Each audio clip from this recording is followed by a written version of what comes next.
Hi, I'm Rob Reeves, via Sassoon Stylist. For the best blow dry results at home, pre-dry hair to 80% dry and then divide into 3 manageable sections. For a smooth, frizz-free styled look, use the Precision Styling Concentrator. Select the speed and airflow settings, depending on your hair type. Start with the bottom section and split into smaller sections, about the width and depth of your brush. Wrap and roll the brush underneath each section with the dryer on top and concentrator facing down for added smoothness. Once dry, leave your hair wrapped around the brush and activate the lockable cold shot to set the style for a longer lasting result.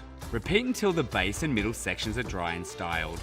To create maximum volume through the front section, wrap and roll the brush in the opposite direction to which you want the finished look. When the hair is dry, use your fingers to flip it in the opposite direction and style. Once hair is cooled, gently run fingers through to soften.